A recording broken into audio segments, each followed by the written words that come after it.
কোরআনে বর্ণিত দুটি খাবার সরাসরি শরীরে ক্যান্সার তৈরি করে। খাদ্য তালিকা থেকে বাদ দিতে হবে এই দুই ধরনের খাবারকে। হয়তো এই দুই ধরনের খাবার আপনার পছন্দের তালিকায় থাকতে পারে। বাঁচতে হলে ও সুস্থ থাকতে হলে অবশ্যই আজ থেকে এই দুই ধরনের খাবার খাওয়া বন্ধ করুন। 1400 বছর আগেই পবিত্র কোরআনে এই দুই খাবারকে পরিহারের কথা বলা হয়েছে। 1400 বছর পরে আজ সত্যি প্রমাণ করেছে আধুনিক বিজ্ঞান। প্রিয় দর্শক, আপনি যদি পবিত্র কোরআনকে মনে প্রাণে বিশ্বাস করেন তবে অবশ্যই আলহামদুলিল্লাহ কমেন্ট করবেন এবং ভিডিওটি শেয়ার করে দিবেন। হয়তো অনেকে না জানার কারণে ক্যান্সারের দিকে এগিয়ে যাচ্ছে। অবশ্যই ভিডিওটি সম্পূর্ণ দেখবেন এবং আপনার খাদ্য তালিকায় এই দুইটি খাবার আছে কিনা অবশ্যই মিলিয়ে নেবেন। আজকের ভিডিওটি আপনার জন্য দেখা সম্পূর্ণ হালাল। হয়তো শুরুর দিকে তেমন ক্ষতির মাত্রা না দেখলেও এক সময় আপনার শরীরে মরণ ব্যাধি ক্যান্সার বাসা বাঁধবে। তাই সময় থাকতে অবশ্যই সতর্ক হবেন। তো চলুন বেশি কথা না বলে জেনে নেই কোন দুইটি খাবারের অভ্যাস আমাদের শরীরে ক্যান্সার সৃষ্টি করে। এই তালিকায় সর্বপ্রথম রয়েছে ফ্রিজজাত মাছ মাংস অথবা প্রক্রিয়াজাতকরণ মাছ মাংস।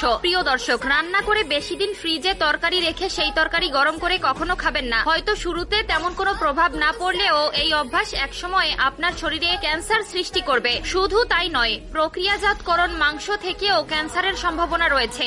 অভ্যাসগত কারণে আমরা অনেকেই মাছ মাংস রান্না করে ফ্রিজে রেখে দেই। তা এক বেলা নয়, দুই বেলা নয়, 2-3 দিন পর্যন্ত ফ্রিজে রেখে দেই। এই ধরনের অভ্যাস আমাদের জীবনকে মৃত্যুর দিকে নিয়ে যাবে। শুধু তাই নয়, উচ্চ তাপমাত্রায় কিছু খাবার রান্না করা হলে যেমন গ্রিল করা বা ভাজা পোড়া ক্ষতিকারক যৌগ তৈরি করতে পারে লাল মাংসে। কিছু পনির, ভাজা ডিম, মাখন, মার্জারিন, মেয়োনিজ, তেল এবং বাদামও ক্যান্সারের ঝুঁকি বাড়াতে পারে। লাল মাংস ক্যান্সারের ঝুঁকি বাড়ায়। গরু, ছাগল, ভেড়া, শূকর ও অন্যান্য পশুর লাল মাংস সুষম খাবারের উৎস, যা শাকসবজি ও ফলমূলে পাওয়া যায় না। অতিমাত্রায় লাল মাংস খাওয়া স্বাস্থ্যসম্মত নয়। এ কথাটি পুরনো হলেও লাল মাংস ক্যান্সারের ঝুঁকি বাড়ায়। 2 নম্বরে মদ্যপান অথবা ধূমপান ক্যান্সার সৃষ্টির কারণ। পবিত্র কোরআনে মদ্যপান হারাম করা হয়েছে। এই হারাম করার পেছনে রয়েছে আপনার ক্ষতির প্রসঙ্গ। আল্লাহ তাআলা ভালোই জানেন কোন খাবার তার বান্দার জন্য ভালো আর কোন খাবার তার বান্দার জন্য ক্ষতিকর। আধুনিক বিজ্ঞান বলেছে যে ব্যক্তি প্রতিনিয়ত নেশাদ্রব্য পান করে তার শরীরে আস্তে আস্তে মরণ ব্যাধি ক্যান্সার বাসা বাঁধে।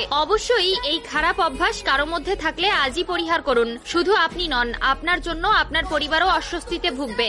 স্থূল মানুষ ডায়াবেটিস, উচ্চ রক্তচাপ, হৃদরোগ ও স্ট্রোকে বেশি আক্রান্ত হয়। স্থূলতার ভয়ে আজকাল অসংখ্য মানুষ চিনির পরিবর্তে ডায়েট, 0 ক্যালোরি এবং লো ক্যালোরির কৃত্রিম চিনিতে অভ্যস্ত হয়ে পড়েছেন। ক্যালোরিবিহীন কৃত্রিম চিনি ওজন কমাতে বা স্থিতিশীল রাখতে সাহায্য করলেও ক্যান্সারের ঝুঁকি বাড়ে। খাদ্য তালিকা থেকে বাদ দিতে হবে এই দুই ধরনের খাবারকে। হয়তো এই দুই ধরনের খাবার আপনার পছন্দের তালিকায় থাকতে পারে। বাঁচতে হলে ও সুস্থ থাকতে হলে অবশ্যই আজ থেকে এই দুই ধরনের খাবার খাওয়া বন্ধ করুন। 1400 বছর আগেই পবিত্র